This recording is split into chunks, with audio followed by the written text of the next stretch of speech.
Pagi teman-teman, jumpa lagi. Salam sukses dan bahagia selalu ya.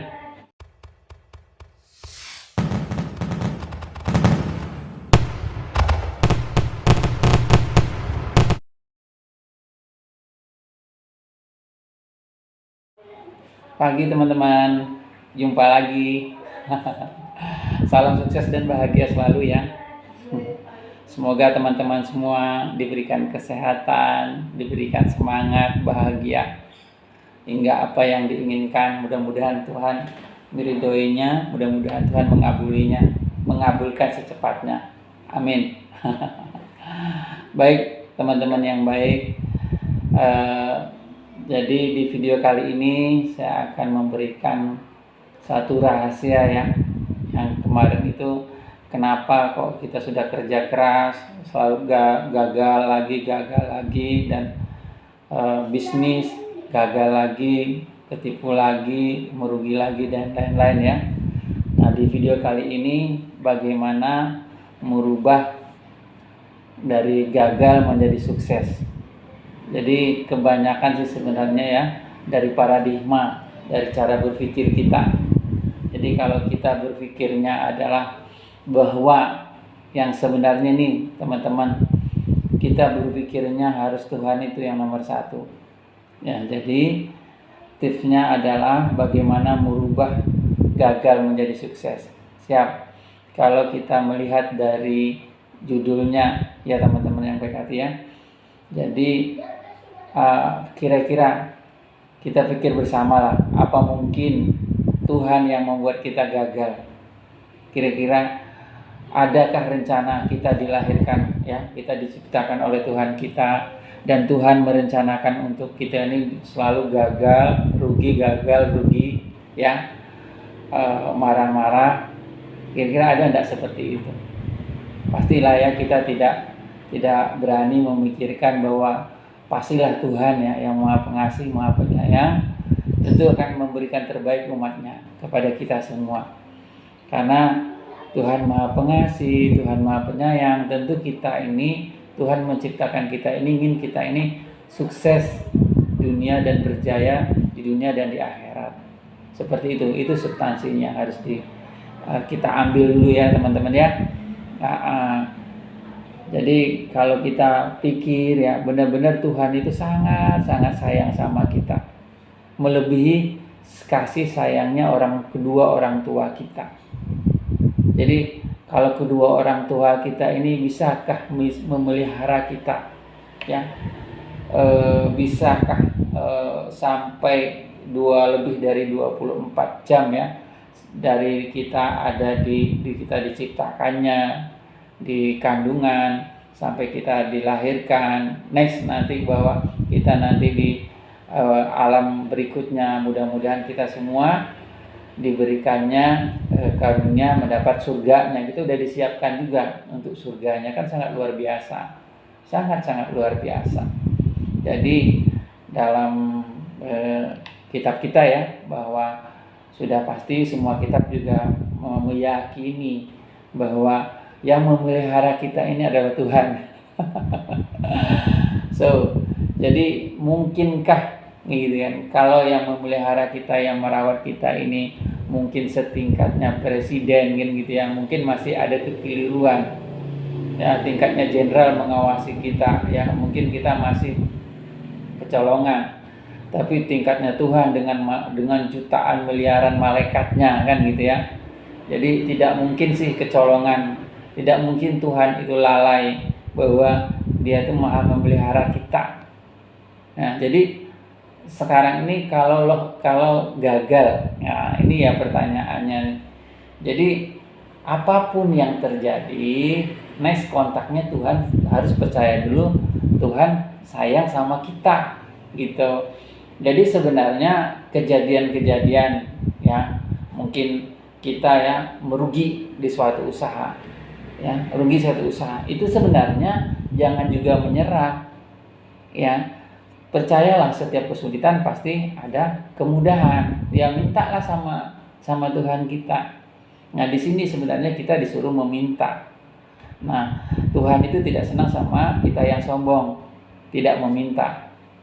Next ya. Jadi kalau teman-teman memulai usaha ya, meminta supaya kita ini diberikan bimbingan, diberikan kecerdasan ya. Nah, ini tadi itu saking kasih sayangnya Tuhan gitu ya.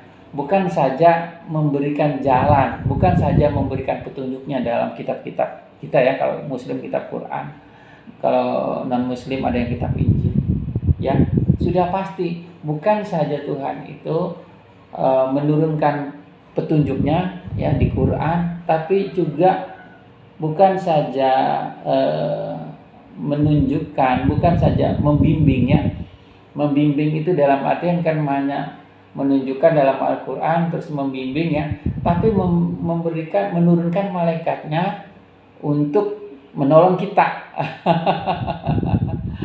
Nah, kadang-kadang kita ini ya punya mata, kadang-kadang tertutup dengan kesombongan, akhirnya tidak bisa melihat petunjuk-petunjuk Tuhan ya, tidak bisa melihat kasih sayang Tuhan ya. Bisnis ini, usaha dalam kehidupan ini, kita tuh Tuhan itu mau kasih sayang sama kita gitu. Jadi janganlah kita itu berpikir negatif sedikit pun apapun kejadiannya yang menimpa pada diri kita. Karena semua kejadian itu baik buat kita. Itu yang harus diucapkan. Ya, semua kejadian, bahkan ada ya satu kisah, jadi seorang pengusaha, jadi dia suatu bisnis ketipu, uangnya dibawa lari berapa miliar sama orang, lalu dia bilang ke temannya, wah aku habis ketipu sekian miliar, wah uangku dibawa orang, bawa lari, kabur sekian banyaknya gitu. Terus si yang dengar informasi itu ya bingung, lu kehilangan uang, lu ditipu orang ya, lu uangnya dibawa lari sama orang ya.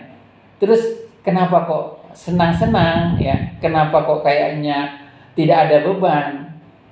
Nah, lalu dia ngomong bahwa kalau saya hilang 1 miliar, maka Tuhan akan menggantikan 10 kali lipat. Kalau saya ditipu orang sekian miliar, maka Tuhan menggantinya dengan 10, 20, 30 kali lipat. Jadi saya senang gitu. Ini akan terjadi, maka harta saya akan bertambah banyak, kan gitu ya. Jadi harus selalu berpikir positif gitu. Harus selalu berpikir semua kejadian inilah baik buat kita. Gitu, teman-teman. Semua kejadian adalah sangat-sangat baik buat kita. Tadi jangan contoh kayak diturunkannya bencana tsunami ya, gunung meletus. Habis itu bencana Covid ya. Itu semuanya sih sebenarnya hadiah dari Tuhan untuk kita sukses ya, untuk kita berjaya di dunia dan sukses dunia akhirat. Jadi teman-teman semua harus berpikirnya ke arah situ. Dan sangat luar biasanya lagi ya kan, tadi itu bukan saja diturunkan kitab kita masing-masing, kita baca ada panduannya ya. Tapi yang sangat luar biasanya juga bahwa Tuhan tuh melebihi itu. Ya, dikirimnya contoh figur-figur misalnya kayak di umat Nasrani mungkin Nabi Isa ya.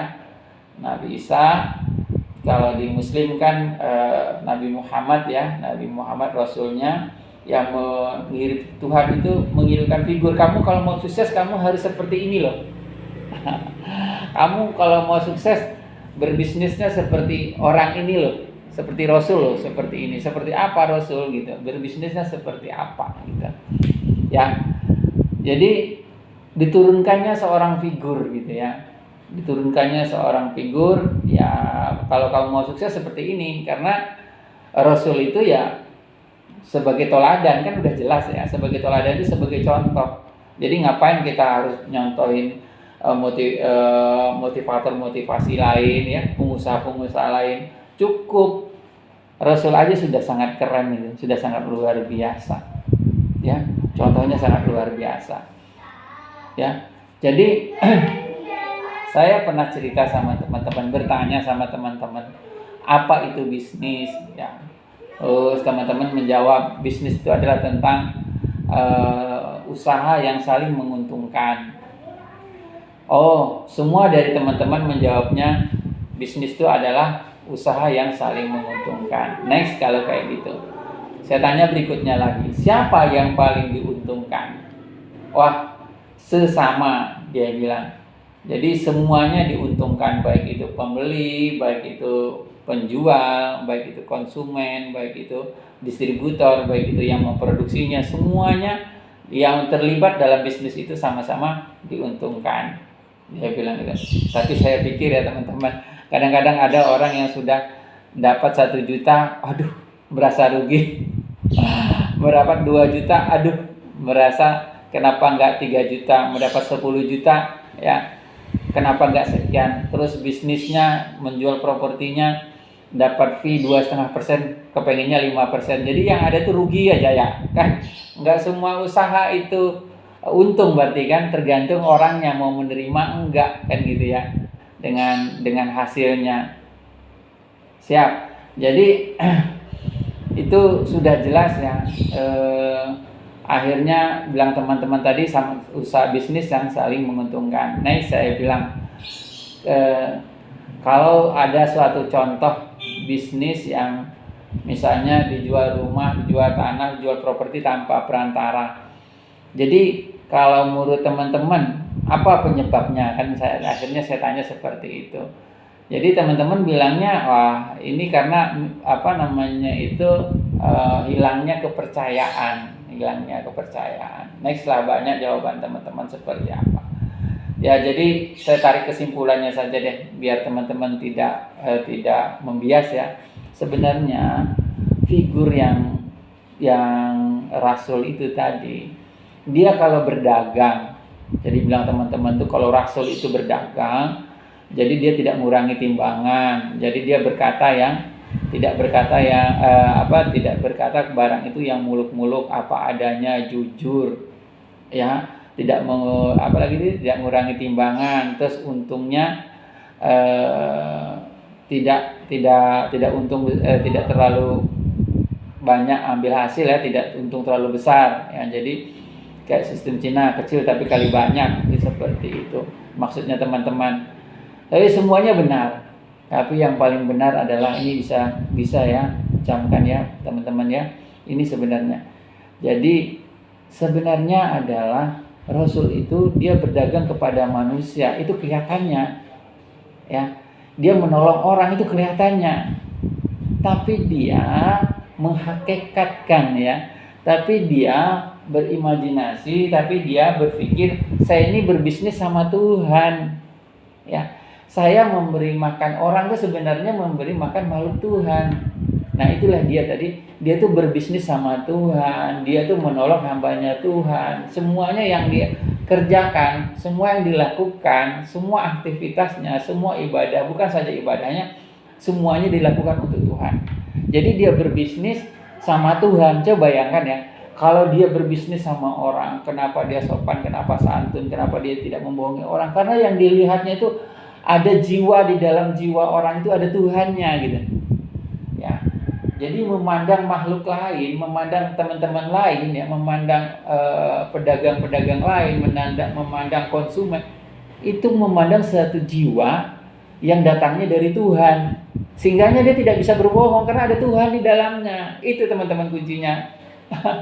Jadi semua ya usaha pastilah sukses ya. Gagalnya dari mana? Karena kita bernegosiasi, berdagang, tidak akan membohongi. Karena kita melihat satu jiwa, di dalamnya ada Tuhannya. Ini kuncinya teman-teman. Inilah kuncinya dari semua usaha, aktivitas, karena tidak diciptakan jin dan manusia. Teman-teman semua berikut saya dan lain sebagainya, banyak manusia di muka bumi ini, kecuali untuk beribadah. Jadi kerjanya kita adalah sebagian ibadahnya kita gitu. Kayak Rasul itu seperti itu. Jadi kita keluar rumah itu ibadah gitu. Kita bekerja ini ibadah gitu. Jadi mana mungkin kita nih membohongi konsumen, mana mungkin kita ini akan sombong sama orang, karena di dalam di orang-orang itu tampak itu itu jiwa-jiwa di dalam itu ada Tuhan gitu. Karena semuanya adalah makhluk Tuhan. So, kalau sudah memandang begini, saya yakin teman-teman pasti sudah sukses. Ya teman-teman ya. Sangat luar biasa. Jadi silahkan diulang lagi video ini sehingga teman-teman tuh benar-benar tahu benang merahnya, benar-benar tahu nih cara sukses itu seperti apa. Kan mudah sekali kan, mudah sekali. Oke, kami dari Dewa Castro Niskala mengajak teman-teman untuk sukses dan berbahagia. Jumpa lagi ya nanti di video lainnya. Makasih.